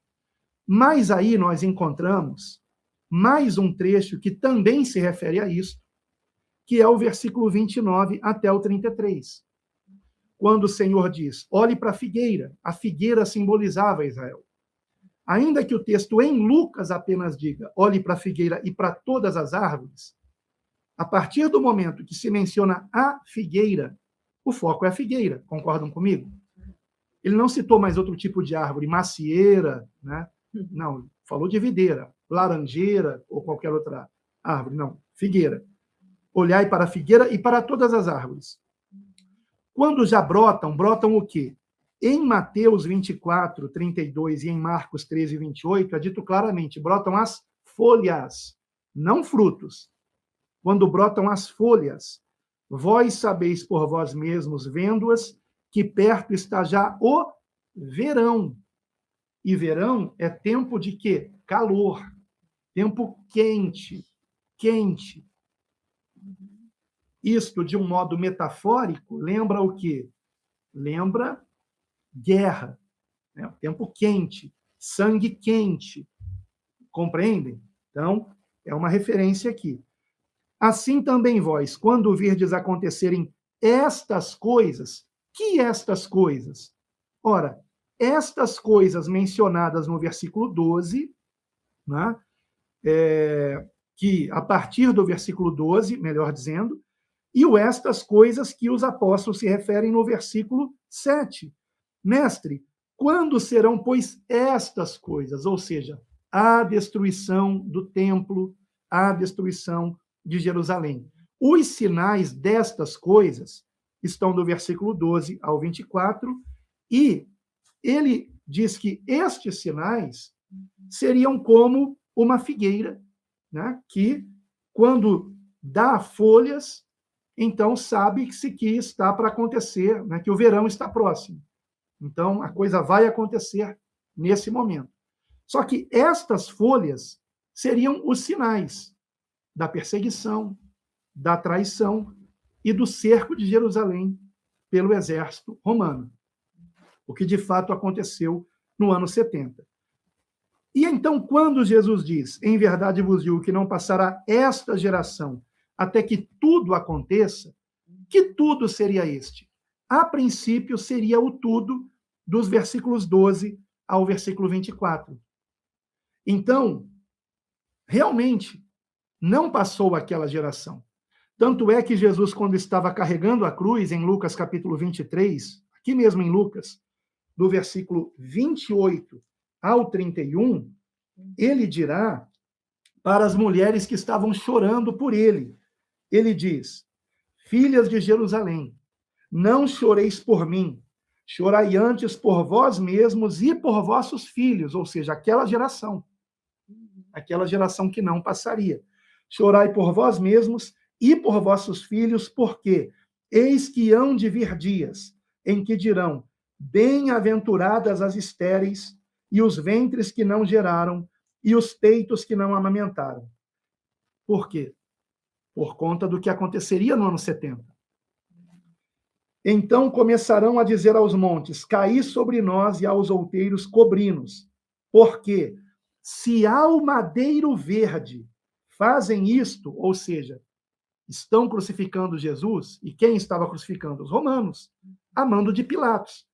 Ainda que os próprios religiosos judeus tivessem entregue Jesus a Pilatos. Mas quem estava crucificando? Os romanos. Então, se ao madeiro verde, se Israel, ainda como madeiro verde, se faz isto, que se fará ao seco? Ou seja, o que se fará quando a figueira secar? E isto nos remete, isso que Jesus falou, que se fará ao seco, isso nos remete à parábola da figueira, contada aqui por Jesus, e também a Jesus ter secado uma figueira, lembram? Isto não aparece no Evangelho segundo Lucas, mas nós encontramos em Mateus e em Marcos, né, que nós encontramos o Senhor profetizando sobre a figueira, que é Mateus capítulo 21, versículo 18, profetizando com uma ilustração. Né? Ele procura fruto na figueira, não acha, e então diz: nunca mais nasça fruto de ti. E a figueira secou. Nós encontramos isso em Mateus capítulo 21, versículo 18 em diante, e Marcos capítulo 11, versículo 12 em diante. Confiram, por favor, depois. E o interessante é que Marcos diz um detalhe que Mateus não coloca, que não era tempo de figos. É claro que Jesus sabia que não era tempo de figos. Claro que Jesus sabia que não era tempo de figos.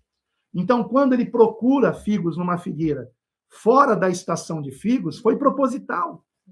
Foi para ilustrar que o mesmo estava acontecendo com Israel, que Israel não estava dando fruto. No entanto, o Senhor nos ensina também que temos que dar fruto em toda e qualquer estação. Sempre temos que dar bom fruto. Então, este é o ensinamento. Só que Israel não estava dando. Então, vejam, no meu entender, nós temos aqui dois relatos misturados em Lucas 21.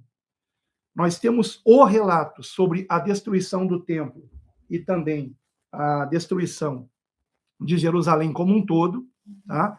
E esta destruição é mencionada, como eu já disse aqui, os sinais dela, do versículo 12 até o versículo de número 24, sendo que a própria destruição, propriamente dita, né, é mencionada a partir do versículo 22, mas os sinais nós encontramos, então, do 12 até o 21, e do 22 em diante, a própria destruição em si, tanto do templo quanto de Jerusalém, o que de fato aconteceu no ano 70. E nós encontramos também outro relato inserido aqui, que é o relato sobre o fim dos tempos. Então, são dois relatos mesclados em um relato. Tá? E por que isso acontece?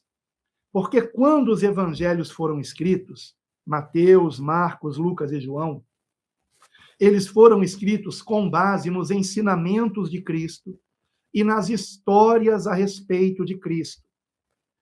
E nós temos, por aqueles que pesquisam como que se desenvolveu o Novo Testamento, especialmente os evangelhos, nós temos que a construção dos evangelhos se deu por etapas. Então, por exemplo, antes do evangelho de Marcos, que acredita-se que foi o primeiro evangelho a ser escrito, houve um pré-Marcos, ou um proto-Marcos, proto-evangelho de Marcos. Isso que eu estou falando é algo de quem pesquisa sobre os evangelhos, tá? Pesquisadores, acadêmicos, estudiosos do tema, estudiosos de manuscritos, área chamada manuscritologia. estudiosos de como o texto foi elaborado. Então, antes do Evangelho de Marcos, houve um pré-Marcos. Antes de Mateus, a mesma coisa. Antes de Lucas, a mesma coisa. E antes de João também. Tá? E isto é algo que eu gosto demais de estudar. Estudo com profundidade. De todos os estudos do Novo Testamento, é o que mais me atrai, é o que eu mais gosto. Tá? De perceber como que os evangelhos foram construídos. E é muito interessante. Tá? E eu não tenho como me alongar nisso aqui. Mas um dia talvez eu consiga mostrar para vocês por que nós encontramos aqui, com certeza, dois relatos misturados. Ou seja, tudo que é dito aqui, Jesus ensinou, sim. Porém, quando foram escritos o Evangelho de Mateus, Marcos e Lucas, se aproveitou o relato da destruição do templo e de Jerusalém, profetizado por Jesus, para também se inserir o que Jesus havia ensinado a respeito do fim dos tempos, a respeito da vinda do Filho do Homem, do seu retorno. Tá? E esta parte sobre o fim dos tempos nós encontramos nos seguintes trechos, anotem. Já estão divididos aqui, tá? Sobre os fins dos tempos, nós temos do versículo 8 ao 11. Então, sobre os fins dos tempos, é esse trecho, primeiramente. Depois, temos um segundo trecho também sobre o fim dos tempos. E podem notar, irmãos, vejam que interessante. No final do versículo 11, nós encontramos Jesus dizendo: haverá também coisas espantosas e grandes sinais do céu. E no versículo 25, que é pulando aquele trecho que ele fala da destruição de Jerusalém e do templo, no versículo 25 nós encontramos a continuação disso aqui. Tá? Grandes sinais do céu, agora versículo 25. E haverá sinais no sol e na lua e nas estrelas. E aí ele prossegue. E esse trecho aqui do fim dos tempos vai até o versículo 28, então é o segundo trecho. Anotaram? O primeiro trecho sobre o fim dos tempos é do 8 ao 11. O segundo trecho, que continua o que estava sendo dito no versículo 11, é o versículo 20, do versículo 25 ao 28. E aí temos ainda um terceiro trecho, que só aparece em Lucas, que é do versículo 34 ao 36. Então, nós temos aqui 3 trechos que, de fato, falam sobre o fim dos tempos, que eu acabei de mencionar aqui, e 2 trechos que tratam da questão da destruição de Jerusalém, que são as seções que vão do versículo 12 ao 24 e do versículo 29 ao 32. Sendo que o do 29 ao 32, no meu entender, esta geração tanto se refere àquela geração dos apóstolos que viu, né, a destruição do templo de Jerusalém, como Jesus havia profetizado, carregando a cruz, falando para aquelas mulheres que estavam chorando, que é do versículo 28 a 31, como também esta geração se refere à geração que vai ver todos os sinais acontecendo, inclusive, não apenas os sinais dos grandes terremotos e fomes e pestilências, coisas espantosas e sinais do céu do versículo 11, mas também os sinais no sol, na lua e nas estrelas, tá? E os homens desmaiando de terror e tudo mais. Então, tudo isso acontecendo dentro do espaço de uma geração, e uma geração, segundo o Salmo 90, dura de 70 a 80 anos. Pode passar de 80 anos também. É importante mencionar isso, tá? Mas no Salmo 90 é dito o seguinte, versículo 9. Pois todos os nossos dias... Você lê para mim, meu amor, para poupar minha voz um pouquinho, por favor? Lê do 9 ao 12, por favor. Salmo 90, tá, irmãos? Do 9 ao 12. Pois todos os nossos dias vão passando na tua indignação. Passamos os nossos anos como um conto que se conta. Os dias da nossa vida chegam a 70 anos, E se alguns, pela sua robustez, chegam a 80 anos, o orgulho deles é canseira e enfado, pois cedo se corta e vamos voando. Quem conhece o poder da tua ira? Até o 12. Segundo és Assim. tremendo, assim o é teu favor. Não. Teu furor. Assim o é o teu furor. Ensina-nos a contar os nossos dias de tal maneira que alcancemos corações sábios. Amém. Amém. Ensina-nos a contar os nossos dias. Em relação ao quê? Né? Não seria em relação ao que aqui é escatológico, profético. Vejam que interessante. Se a figueira voltou a dar folhas, ou seja, voltou a dar sinal de vida em 1948, não estaria então começando uma contagem regressiva que poderia chegar apenas a 70 ou 80 e se passar de 80 um pouco mais, né? E aí o que é dito que quando chegar esse tempo vai acontecer? Será cortado. Cedo se corta, né? Será cortado e vamos voando. Arrebatamento. Arrebatamento. E vamos voando. E isto diz respeito ao tempo da ira, tá? Porque no versículo 11 diz: quem conhece o poder da tua ira? Olha que interessante. Está falando aqui de contar os dias, né? Que a nossa vida chega a 70, 80 anos, e de repente fala de ira. Segundo és tremendo, assim é o teu furor. Ensina-nos a contar os nossos dias de tal maneira que alcancemos corações sábios.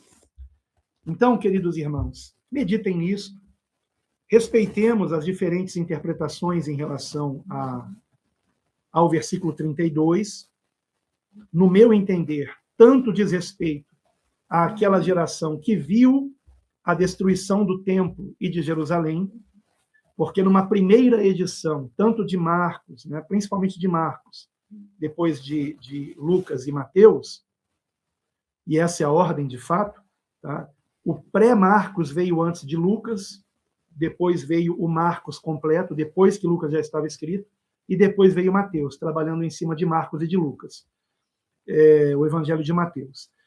E, no entanto, nós encontramos aqui, de fato, o cumprimento do esta geração, se referindo aos apóstolos, que viram aquela geração deles, né?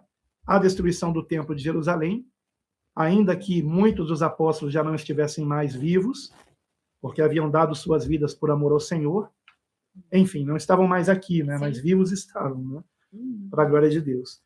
Então, mas também se refere à geração do fim, porque nós temos neste relato aqui inserido o relato do fim dos tempos. Inserido de uma forma mesclada, vocês percebem? Né?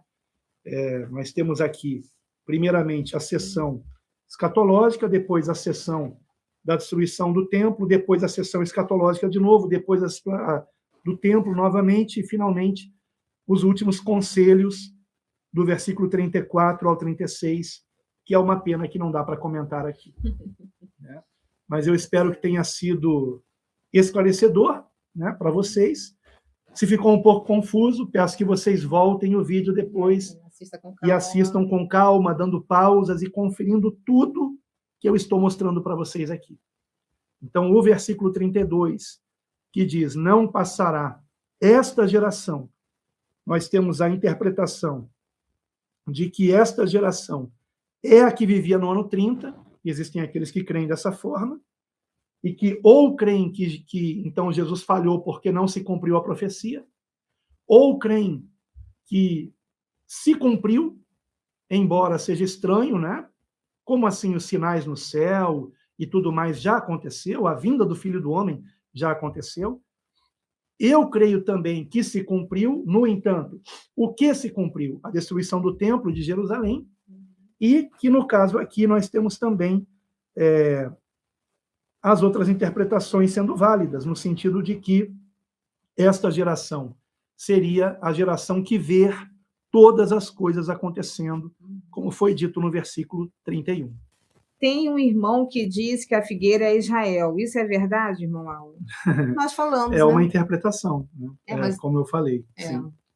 é, Na verdade, biblicamente, no Antigo Testamento, sim, nós encontramos referências nos profetas usando a figura da figueira como um simbolismo para Israel. Então, no meu entender, sim. Tá? ela falou que é sobre Mateus 24, 21. Nossa. Ela devia ter colocado, né? No entanto, queridos irmãos, vejam que interessante. Uhum. Jesus disse, quando secou a figueira, que ela não daria mais fruto, não. E quando ele menciona aqui na parábola da figueira, ele diz que a figueira daria folhas. Não diz que daria frutos. Voltaria a dar folhas.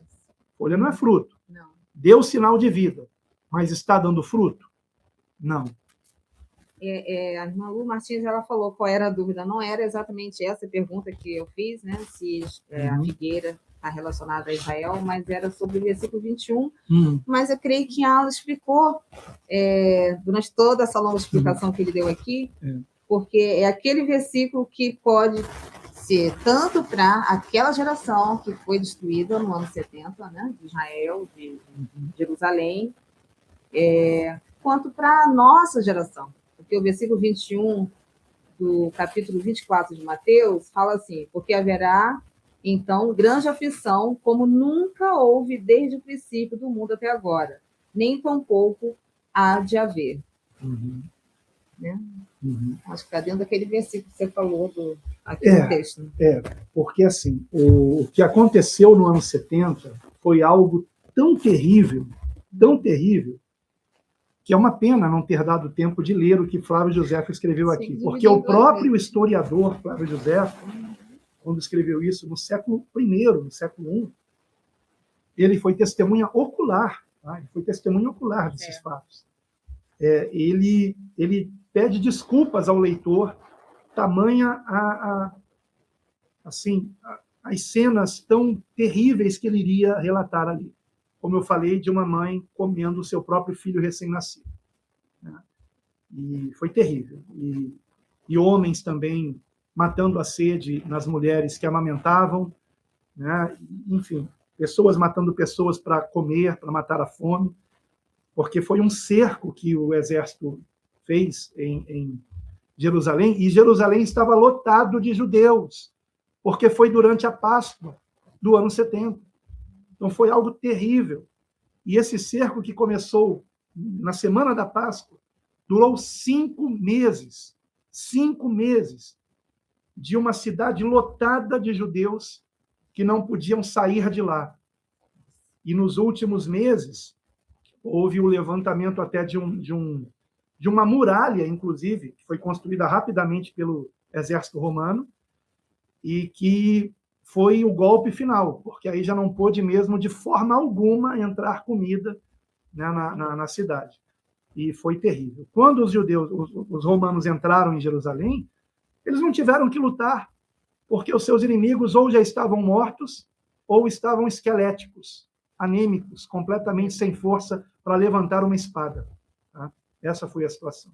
Então, foi algo realmente terrível, terrível, terrível. Tá? Então, bom, tem mais uma perguntinha aqui. O quão perto o pastor acha que está o arrebatamento?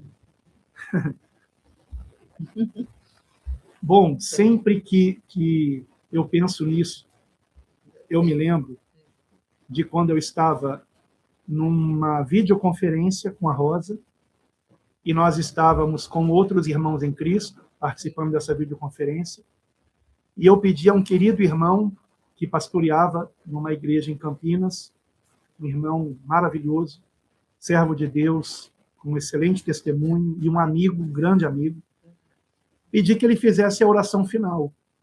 E ele fez a oração final, e eu pedi que depois, né, todos sorrissem para eu tirar um print daquela videoconferência, e assim eu fiz.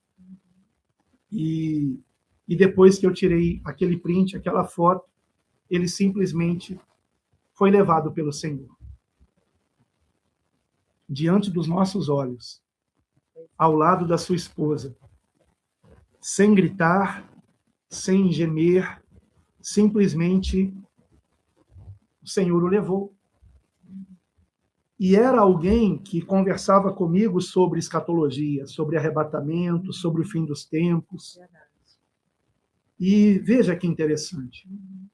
Para ele, já se deu o encontro com Cristo.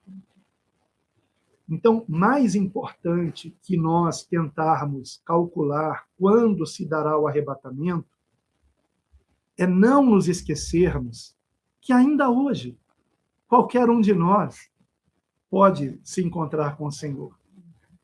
Quem garante, meu amor, que eu ainda estaria aqui até o final dessa live de hoje? Né?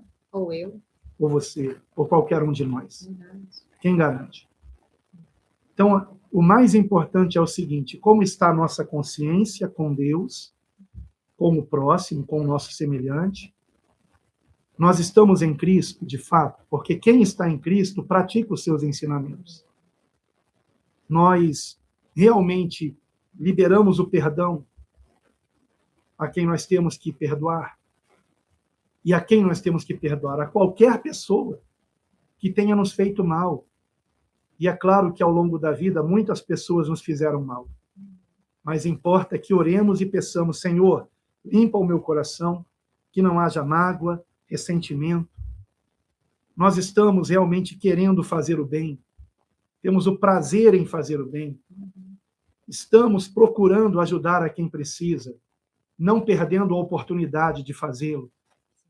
Estamos realmente nos importando com o nosso semelhante. Estamos buscando sermos cheios do Espírito de Deus, que é o seu Santo Espírito que nos enche de amor, de misericórdia, de arrependimento em relação a qualquer pecado. Queremos abandonar o pecado. Isso é o mais importante. Ou seja, todos os dias nos fazermos a seguinte pergunta: estou preparado para me encontrar com o meu Pai? E como é que tem que ser o meu encontro com o meu Pai? Semelhante ao encontro do filho pródigo. Nós estamos indo na direção do Pai. E a qualquer momento, ele corre ao nosso encontro. E o que eu tenho que dizer para o Pai? Eu mereço o teu abraço? Não. O que eu tenho que dizer é: eu não sou digno de ser chamado teu filho. É isso que temos que dizer. Ainda que ele nos trate como filhos, mas que nós tenhamos um coração quebrantado, que nós estejamos nos humilhando diante dele, reconhecendo que nossas boas obras não nos salvam, mas que ele se agrada que façamos o bem. Isto é o mais importante, porque a qualquer momento pode se dar o seu arrebatamento, o meu arrebatamento. A qualquer momento o Senhor pode nos chamar. E isso é o que mais importa. Glória a Deus, que bênção. Muito obrigado pela sua participação, amados, e que Deus continue abençoando e fortalecendo cada dia mais a sua vida e te usando conforme a vontade dele, em nome de Jesus. Amém. E sempre a Deus toda glória.